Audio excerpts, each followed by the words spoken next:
Happy Homebrew Wednesday, everybody. Brian with Short Circuit Brewers.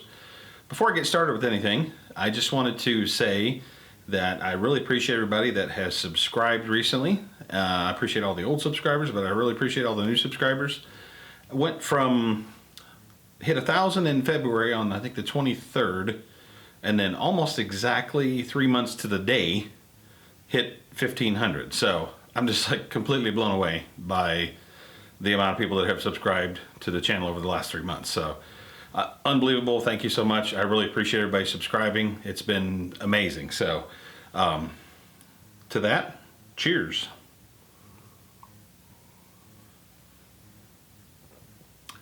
So what's been going on? A couple things. Number one, got this from Morebeer the other day to do a review on, and I've been looking at these things for a while, but I want to try to do something a little bit different than just a stock standard review on it, because you can do a whirlpool, everything winds up in there, it's got the perforations on the outside, fine mesh on the inside. I'm not sure what micron it is, but it's pretty small. So what I'd like to do is, I was reading some stuff over on Brewlosophy, and he did a study with hopping in a hop sack as opposed to throwing hops into the kettle, and found that about 8 to 10% difference in IBU between the hop sack and actually just hopping in the kettle itself. He ran a test through a university and then had some blind taste testing that he did and found that that was the case. So I think I want to try to do something along those lines rather than just a review. I want to take a look at how does it perform as far as in a hop sack, how does that perform as opposed to doing it in a whirlpool. And my test, what I want to do is I want to make a pale ale, and instead of putting any hops at all in it during the first bittering or anything like that, I just want to put all the hops in at the flame out, do it all in a whirlpool, so that I can get a really good comparison of, okay, here's what the performance is if you have all of your hops in a hop sack, and here's the performance if you have all of your hops just in a whirlpool. So get all my aroma, flavor, bittering, and everything from that flame out edition, and just put a ton of hops in there, make a 10-gallon batch, split it up between 5, boil 5 of it for an hour, do the whirlpool, put that in the fermenter, do another 5, boil that, do the whirlpool, etc. So that would be a cool experiment, and I'm going to try to see if I can get someone at Ohio State University to help me out with that. I know they have a brewing program, so if anybody that watches the channel knows somebody that is down at Ohio State or is a student or whatever down there that has connections, let me know, because I am going to try to get a hold of a professor down there in that brewing department and see if they'll check the IBUs and all that stuff for me. So that would be a fun experiment. Plus, then I can take some of it to one of the meetings with my home brew club and see if there's a discernible, perceptible difference, which I have a feeling that there will be, but I really want to know if, a lot of people use hop sacks. I've used them in the past for some beers. I just would like to do an experiment to see what exactly the differences are, actually have some hard data and some taste testing to provide real results on that. The next thing that's been going on, got the new logo made into shirts, which was pretty cool.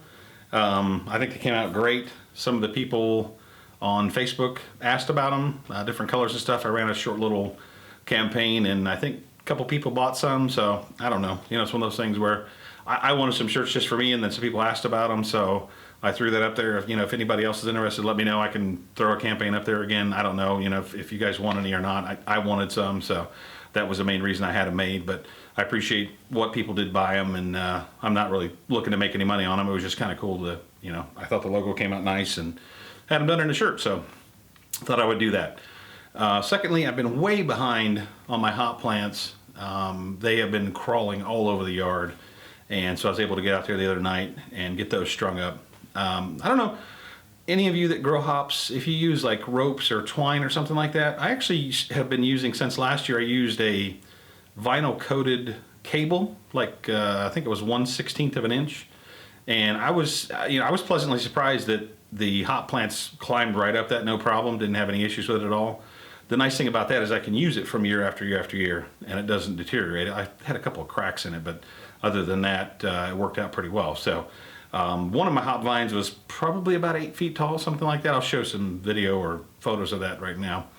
The other thing I got going on is on my Homebrew Club's Facebook page the other day, somebody was giving away a freezer, or a fridge, I'm sorry, giving away a fridge for a bottle of beer. I'm like, that's a no-brainer.